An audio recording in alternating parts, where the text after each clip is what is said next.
Assalamualaikum warahmatullahi wabarakatuh. Oke, mari kita lanjutkan saja ceritanya. Tapi seperti biasa, bantu tekan tombol like dan berkomentar dulu ya.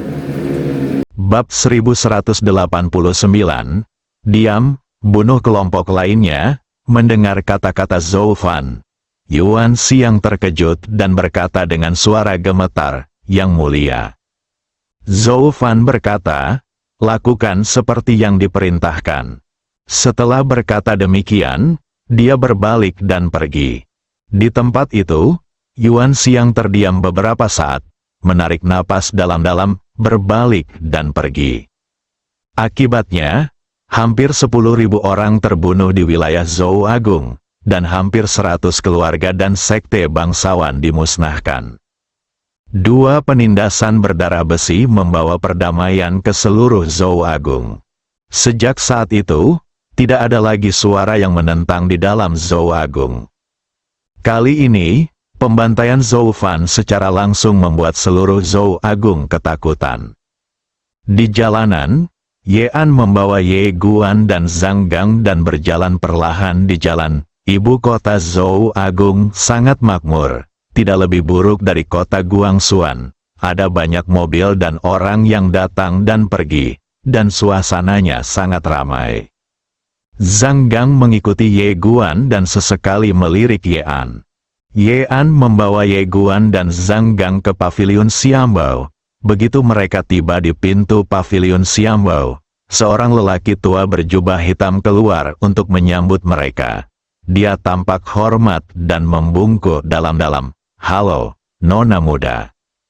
Sebagai orang yang bertanggung jawab atas pavilion Xiambao, dia tentu tahu apa yang terjadi di gerbang kota. Ye Guan adalah tuan muda pavilion Xiambao, dan secara tegas, Ye An juga merupakan putri tertua pavilion Xiambao. Ye An berkata, "Aku akan mengambil sesuatu." Sambil berbicara dia mengeluarkan sehelai kertas dan menyerahkannya kepada lelaki tua itu. Orang tua itu menerima kertas itu dengan hormat, tetapi ketika melihat apa yang tertulis di sana, ia merasa malu karena benda-benda di dalamnya sangatlah berharga dan tak ternilai harganya. Ye An berkata dengan tenang, "Apakah ada masalah?" Orang tua itu ragu sejenak, lalu berkata, "Nona, tidak apa-apa jika Anda meminta apa saja, tapi, saya tidak punya cukup wewenang." Ye An berkata, "Ambil saja, itu semua atas nama dekan." Ye Guan, orang tua itu tidak ragu lagi dan membungkuk hormat, "Saya akan segera mengaturnya." Sebenarnya, Ye An tidak punya hak untuk mengambil apapun dari pavilion Xiambao, tetapi dia tidak cukup bodoh untuk mengkhawatirkan masalah ini saat ini. Mereka adalah keluarga, pokoknya, dekan akan mengganti rugimu. Setelah lelaki tua itu turun, Ye Guan bertanya dengan rasa ingin tahu, "Kakak, untuk apa kamu menginginkan barang-barang ini?" Ye An berkata, "Saya memintanya untuk anak kecil." Ye Guan bertanya, "Teman kecil apa?"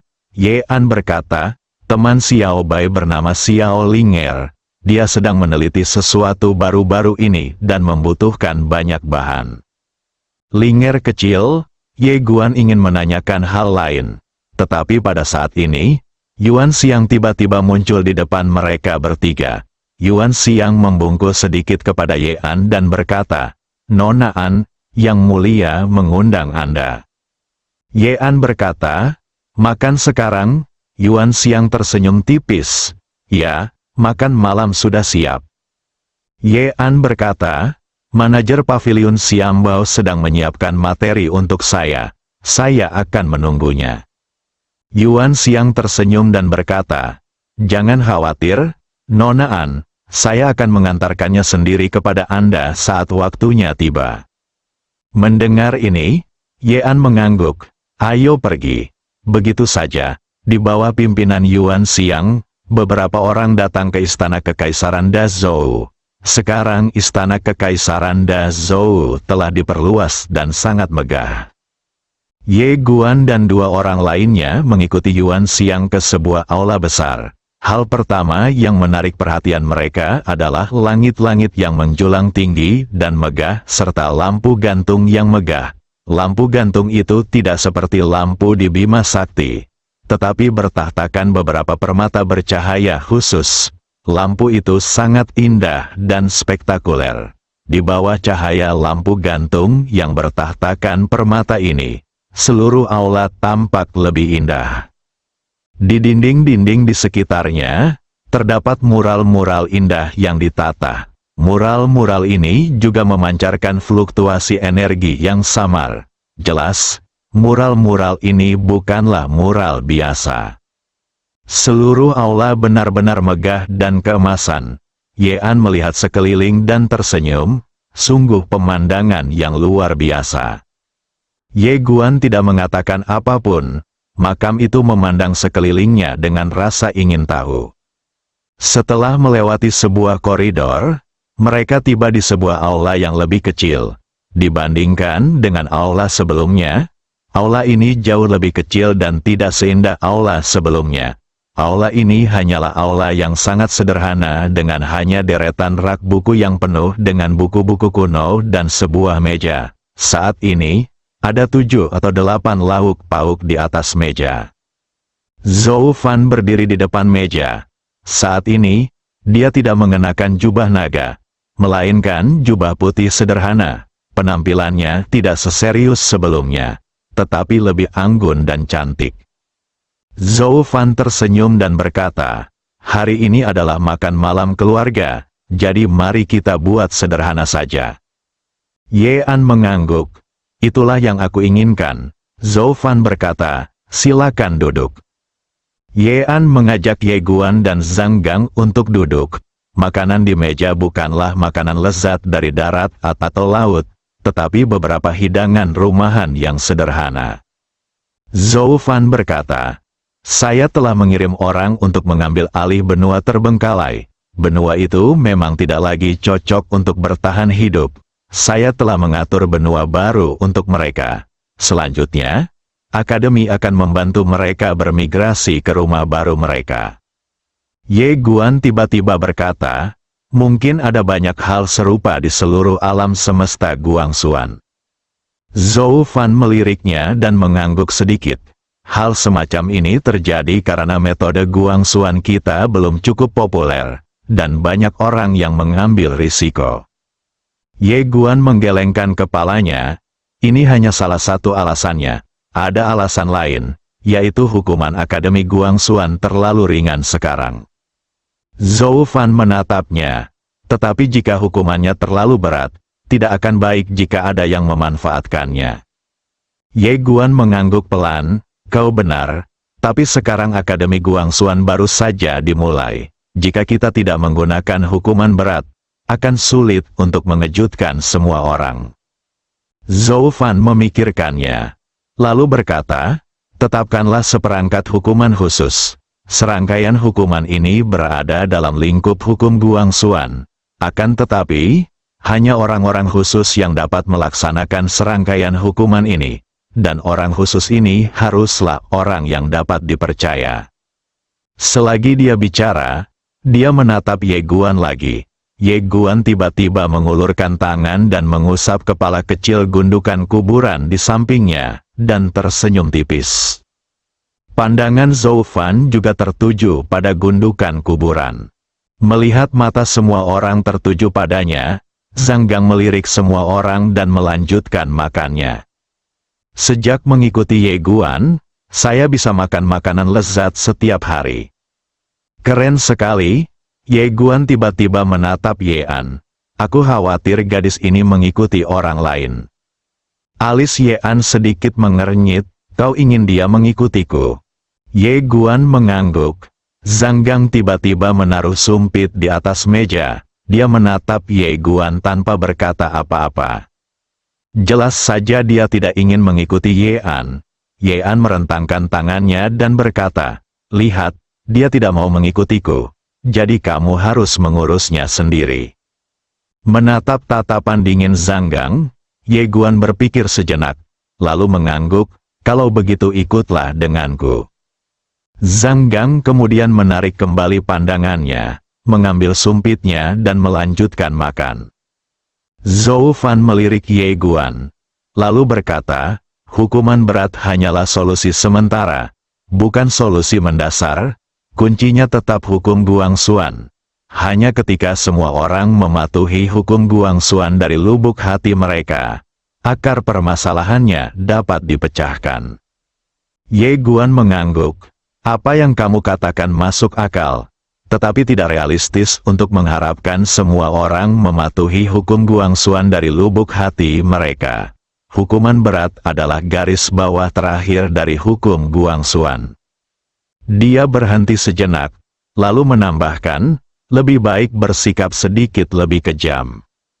Peristiwa ini membuatnya sadar bahwa pada akhirnya ini adalah dunia di mana yang kuat memangsa yang lemah. Dan jika Guan Xuanfa tidak kejam, dia tidak akan bisa mengintimidasi orang-orang itu. Zhou Fan memikirkannya dan mengangguk sedikit. Kalau begitu aku akan merumuskan seperangkat aturan yang ketat. Ye Guan berkata, tidak perlu dirumuskan. Zhou Fan menatap Ye Guan, dan Ye Guan berkata, jangan khawatir tentang ini. Zhou Fan sedikit terkejut, lalu dia mengerti. Seperangkat aturan ketat ini termasuk dalam metode Guangxuan, tetapi tidak bergantung pada kabinet. Sederhananya, orang yang menjatuhkan hukuman ini tidak tunduk pada batasan kabinet, dan tidak ada hukum dan standar yang sesuai. Jadi orang yang menjatuhkan hukuman dapat melakukan apa saja yang dikehendakinya. Ekspresi wajah Zhou Fan tiba-tiba menjadi serius. Jika orang yang mengucapkan mantra itu adalah orang yang kejam. Memikirkan hal ini, Zhou Fan tidak dapat menahan diri untuk tidak menoleh dan melihat gundukan kuburan. Dilihat dari wajahnya, gadis ini sepertinya bukan orang baik. Ye An tiba-tiba berkata, bukankah ini makan malam keluarga? Mengapa kita membicarakan ini? Ayo makan. Zhou Fan menarik kembali pandangannya dan tersenyum sedikit. Makan. Ye Guan mengangguk dan mengambil sumpit. Pada saat ini, Zhang Gang tiba-tiba menatap Ye An dan berkata, masak semangkuk mie. Ye An menatap gundukan kuburan itu, agak tidak puas. Bagaimana sikapmu? Zhang Gang menatap Ye An sejenak dan bertanya, bisakah kamu memasak semangkuk mie untukku? Ye Guan, setelah Ye An menatap Zhang Gang untuk waktu yang lama, dia mengeluarkan ketel dan sebungkus mie instan dan memberikannya kepada Zhang Gang, masak sendiri. Zhang Gang melirik ke arah ketel uap dan menyadari bahwa dia benar-benar tidak tahu cara mengoperasikannya, jadi dia melihat ke arah Ye Guan dan berkata, kamu yang memasaknya. Setelah berkata demikian, dia seakan menyadari sesuatu dan berkata, tolong masak mie instan. Ye Guan, Zhou Fan tidak bisa menahan tawa. Ye Guan menggelengkan kepalanya dan tersenyum, lalu mulai memasak mie instan untuk gadis itu. Setelah beberapa saat, ketika mie instan matang, senyum langka muncul di wajah Zhang Gang. Ye Guan tiba-tiba menatap Ye An, apa yang akan kamu lakukan selanjutnya? Ye An berkata, saya sedang melakukan sesuatu yang besar. Ye Guan sedikit penasaran, berita besar? Ye An berkata dengan tenang, menurutmu apa yang sedang kulakukan? Apakah aku nongkrong setiap hari? Ye Guan tersenyum dan berkata, bukan itu maksudku, aku hanya sedikit penasaran. Ye An berkata dengan tenang, apakah kamu tahu seberapa besar alam semesta ini? Ye Guan sedikit mengernyit. Ye An melirik Ye Guan dan berkata, jangan hanya berdiam di dalam lingkaranmu sendiri. Keluarlah dan lihatlah. Dunia luar sangat menarik. Kukatakan padamu, aku memiliki reputasi yang sangat baik di luar sana. Saat kau keluar nanti, kau boleh menyebut namaku. Ye Guan langsung tertarik. Di mana kamu nongkrong? Ye An meneguk birnya banyak-banyak, lalu berkata, wilayah Jiuzhou. Mendengar perkataan Ye An, alis Zhang Gang tiba-tiba berkerut. Ia menatap Yean, sedikit kebingungan muncul di matanya, lalu, niat membunuh muncul di matanya. Di sampingnya, Ye Guan memperhatikan ekspresi wajah Zhang Gang. Dia melirik Zhang Gang, lalu menatap Yean, tempat apa itu? Yean menyesap anggurnya lagi, lalu berkata, tempat berkumpulnya para jenius yang tak terhitung jumlahnya. Saat dia berkata demikian, dia tiba-tiba menepuk meja, sial, aku hanya tinggal sedikit lagi untuk bisa masuk ke dalam 10 besar peringkat Avenue. 10 teratas, Ye Guan ragu sejenak, lalu berkata, dengan kekuatanmu, bukankah seharusnya kau menjadi nomor 1? Yean tiba-tiba menamparkan kepala Ye Guan, diam. Ye Guan, Zhou Fan, bab 1190, ini keterlaluan. Setelah minum beberapa saat, wajah Yean mulai memerah. Wajah Zhang Gang juga merah, dan jelas bahwa kedua wanita itu tidak bisa minum banyak. Makanannya cukup hangat, dan Ye Guan belajar banyak tentang dunia luar dari Yean. Dia juga menemukan bahwa kakak perempuan ini memang telah banyak berkembang selama bertahun-tahun, dan dia mungkin tidak dapat mengalahkannya dalam pertarungan 1 lawan 1 yang biasa. Tahukah kau, pedangnya saat ini memiliki kekuatan 90% dari pedang King Xuan.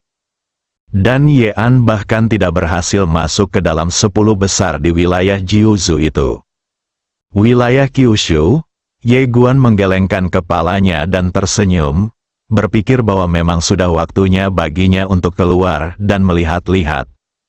Seolah teringat sesuatu, Ye Guan tiba-tiba melihat ke arah gundukan kuburan. Bukan hanya Ye Guan, tetapi juga Yean dan Zhou Fan yang melihat ke arah gundukan kuburan. Jelas, mereka semua menyadari perubahan ekspresi gundukan kuburan sebelumnya. Ye Guan berkata, Xiao Zhang, apakah kamu tahu wilayah Jiuzhou ini?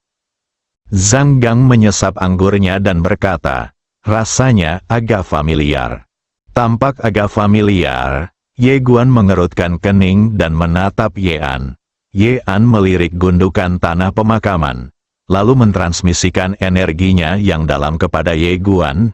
Gadis ini mungkin berasal dari daerah Jiuzhou ini, atau mungkin ada hubungannya dengan tempat ini. Selain itu, dia mampu berubah menjadi garis keturunan iblis gila, yang pasti memiliki hubungan sebab akibat dengan keluarga kita. Lupakan saja, ini adalah sesuatu yang harus kamu khawatirkan. Cari tahu sendiri, minumlah. Ye Guan, larut malam, Zhang Gang sudah mabuk dan berbaring di atas meja. Dia masih memegang pisau di tangannya, mengayunkannya dari waktu ke waktu dan kemudian berteriak, bunuh. Meskipun wajah Yean juga memerah, dia tidak mabuk. Bagaimanapun, dia adalah seorang seniman bela diri. Namun, dia tidak menahan diri untuk minum alkohol, jadi dia sedikit mabuk. Yean tiba-tiba berkata, ayo jalan-jalan. Zhou Fan mengangguk, oke. Ketiganya meninggalkan aula dan keluar. Saat ini, langit di luar penuh dengan bintang, bulan yang terang tergantung di langit, dan angin bertiup kencang di sekitar, membuatnya sangat sejuk. Yean menatap langit berbintang, lalu berkata, saudaraku, apakah tujuanmu benar-benar untuk menyatukan seluruh alam semesta? Saudara laki-laki, dia tidak lagi menyembunyikan identitas Ye Guan, dan tentu saja, tidak perlu menyembunyikannya. Karena dia mengetahui bahwa Nona Zhou sebenarnya telah mengetahui identitas Ye Guan sejak lama, hanya saja dia tidak menunjukkannya. Zhou Fan menatap Ye Guan tanpa berkata apa-apa. Ye Guan mengangguk sedikit. Ya, Yean menoleh dan menatap Ye Guan. Alam semesta ini sangat luas. Selama bertahun-tahun, aku telah bepergian sangat jauh bersama ibuku dan telah melihat banyak peradaban yang sangat kuat dan para guru besar. Aku hanya bisa mengatakan bahwa perjalananmu masih panjang, saudaraku. Ye Guan mengangguk.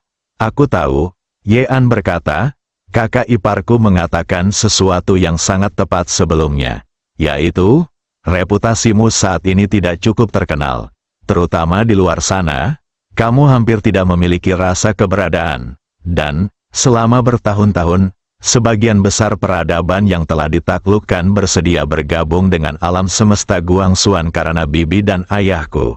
Dalam hal ini, wajar saja jika peradaban yang kuat itu tidak mungkin 100% yakin padamu.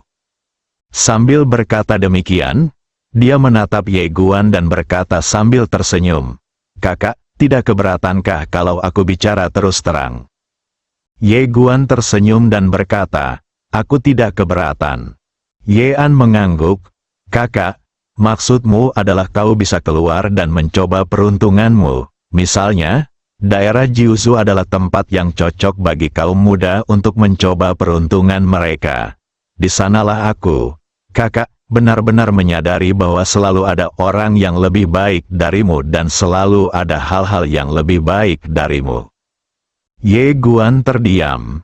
Bakat Ye An sangat jelas baginya. Kakak perempuan ini tidak hanya memiliki bakat yang mengerikan, dia juga memiliki garis keturunan yang istimewa. Selain itu, orang-orang yang mengajarinya adalah orang-orang terkuat di dunia. Bahkan dengan kondisinya, sangat menakutkan baginya untuk pergi ke Jiuzhou. Orang bisa membayangkan betapa mengerikannya tempat itu. Tentu saja, ini juga menginspirasi semangat juangnya. Dia juga ingin keluar dan mencoba peruntungannya.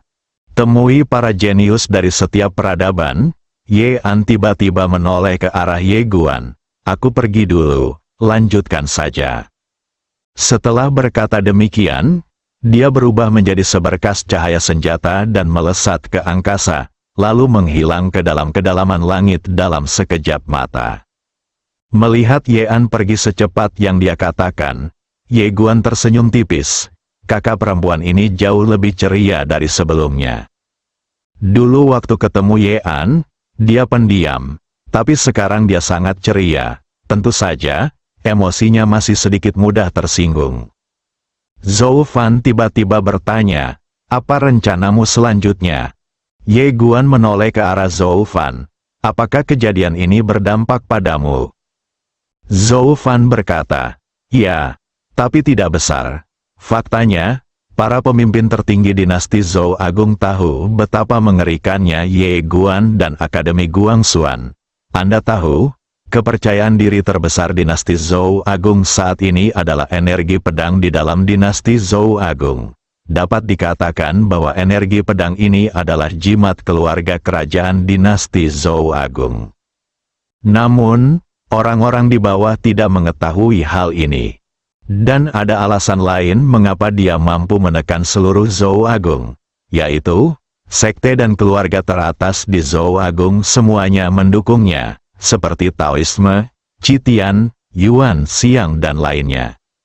Inilah tulang punggung sesungguhnya dari Zhou Agung." Ye Guan berkata, "Ini adalah beban yang berat." Zhou Fan mengangguk sedikit. "Aku bisa melakukannya." Ye Guan menatap Zhou Fan. Tatapan mata Zhou Fan tampak tegas.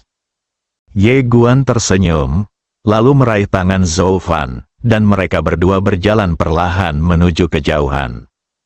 Zhou Fan berkata, "Alasan mengapa saya memberikan kekuasaan kepada saudara keempat saya adalah karena dia mewakili para penganut garis keras itu. Saya berharap dia dapat membantu saya menstabilkan mereka, tetapi saya tidak menyangka dia akan begitu serakah." Pada titik ini, dia menggelengkan kepalanya sedikit. "Aku masih meremehkan keserakahan sifat manusia." Ye Guan berkata, "Yang paling aku khawatirkan sekarang adalah orang-orang di sekitarku." Zhou Fan menatap Ye Guan, dan Ye Guan berkata dengan lembut, "Kerabat-kerabat di sekitar kita ini adalah yang paling mudah tergoda karena mereka adalah kerabat kita. Oleh karena itu, banyak orang di bawah yang menjilat mereka, dan beberapa institusi di akademi juga takut pada mereka. Justru karena inilah jika mereka ingin melakukan sesuatu yang buruk, itu akan jauh lebih mudah daripada yang lain." Pada saat ini, Dia memikirkan klan Tianlong. Jika klan Tianlong tidak begitu gegabah karena Qian dan dirinya sendiri, mereka tidak akan berani bertindak begitu gegabah. Namun, manusia semuanya terbuat dari daging dan darah. Jika kerabat penguasa melakukan kesalahan, bagaimana mungkin mereka tidak bias? Atau, berikan kerabat mereka beberapa hak khusus untuk membuat mereka kaya dan berkuasa. Memikirkan hal ini, Ye Guan tidak dapat menahan diri untuk tidak mendesah pelan. Zhou Fan berkata, "Jangan khawatir, aku akan mengurus ini perlahan-lahan." Ye Guan menoleh ke arah Zhou Fan, yang tersenyum dan berkata, "Biar aku yang menangani masalah sepele ini. Aku akan mengumpulkan para pemimpin berbagai peradaban dan kepala berbagai keluarga untuk membahas masalah ini nanti. Saat itu, kita akan merumuskan beberapa rencana terperinci, terutama pembagian wilayah. Selama ini ditangani dengan baik, alam semesta yang kita kendalikan akan menjadi semakin stabil." Dia berhenti sejenak dan melanjutkan, "Ini adalah arah strategis alam semesta Guangxuan kita saat ini. Tugas yang paling mendesak adalah menstabilkan semua peradaban, semua keluarga dan sekte. Sebenarnya, sederhananya, ini adalah distribusi kepentingan. Hanya ketika ada cukup banyak kepentingan, keluarga, sekte, dan peradaban ini akan mengikuti kita." Ye Guan berkata, "Jangan terlalu berhati lembut. Kamu bisa bersikap kejam saat dibutuhkan." Zhou Fan mengangguk sedikit. "Saya mengerti. Dengan cara ini, pasangan itu berjalan perlahan di bawah sinar bulan, sambil mengobrol sambil berjalan." Surga, keluarga Long. Pada saat ini, Long Chen, leluhur keluarga Long, sedang duduk di aula utama. Di depannya ada sekelompok tetua dari keluarga Long. Long Dai ada di antara mereka, tetapi wajahnya tampak agak pucat. Wajah Long Chen sangat muram. Dia menatap Long Dai. Dia benar-benar tidak menyangka bahwa keturunannya yang tidak layak ini, Long Dai, benar-benar akan menyinggung keluarga Chen dan Zhou Agung. Sebelumnya, mereka tidak tahu betapa mengerikannya keluarga Chen dan Zhou Agung. Tetapi sekarang, mereka tahu, terutama Zhou Agung, yang dapat dengan mudah menghancurkan seluruh keluarga Long hanya dengan satu jari.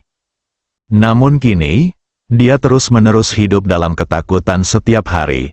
Takut kalau suatu hari keluarga Chen atau Zhou Agung tiba-tiba datang meminta pertanggungjawaban dari keluarga Long. Pada saat ini, Long Yun, kepala keluarga Long, tiba-tiba berkata, "Leluhur, keluarga Chen dan Zhou Agung."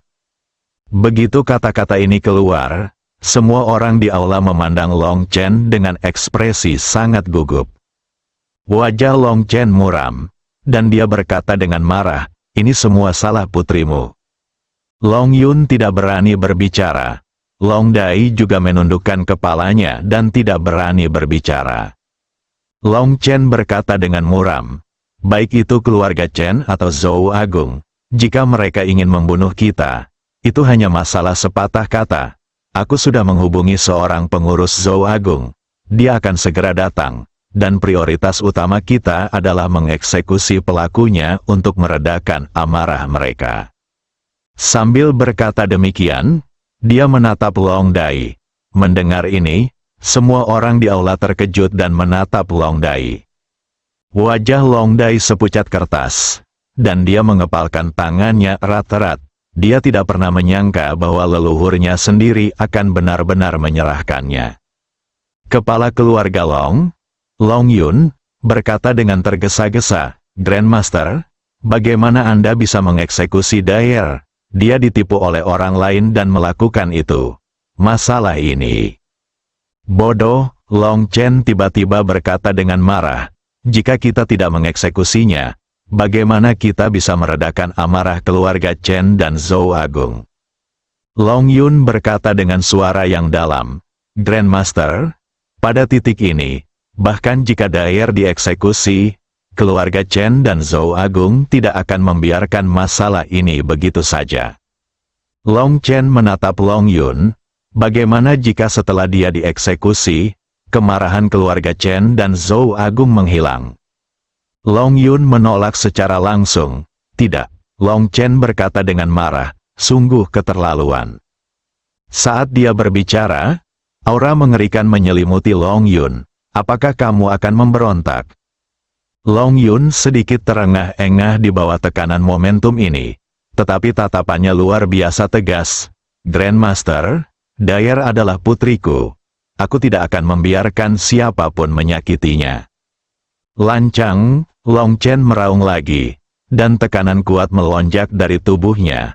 Lalu dia langsung menekan Long Yun hingga berlutut di tanah. Tetapi Long Yun tidak menyerah. Dia mengangkat kepalanya dan menatap Long Chen. Leluhur, jika kamu ingin meredakan amarah keluarga Chen dan Zhou Agung, kamu dapat menggunakan nyawaku. Tolong lepaskan Dyer. Long Chen berkata dengan marah, hidupmu tidak berguna. Long Dai benar-benar menyinggung keluarga Chen dan Zhou Agung demi orang yang tidak ada hubungannya dengannya.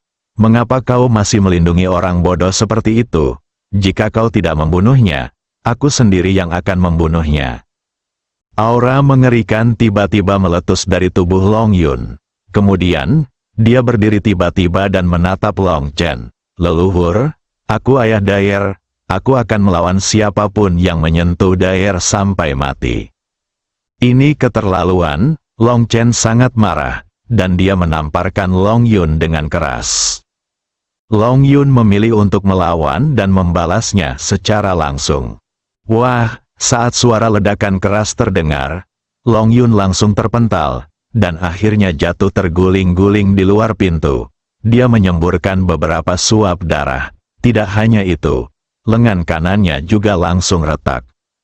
Itu sama sekali bukan perkelahian. Di dalam aula, sekelompok pria kuat dari keluarga Long saling memandang, tidak berani berbicara sama sekali. Meskipun Long Yun adalah pemimpin klan, Long Chen adalah leluhurnya. Long Dai segera berlari ke arah Long Yun, menatap Long Yun yang berlumuran darah. Dia gemetar dan berkata, "Ayah." Long Yun menatap Long Chen yang sedang berbaring di tanah. "Karena kamu ingin melindungi si idiot itu, maka kamu bisa mati bersamanya." Saat dia berkata demikian, dia muncul tepat di depan Long Chen, tepat saat dia hendak membunuhnya. Seorang pria muda dan seorang wanita berjubah naga perlahan berjalan mendekat dari kejauhan. Bersambung.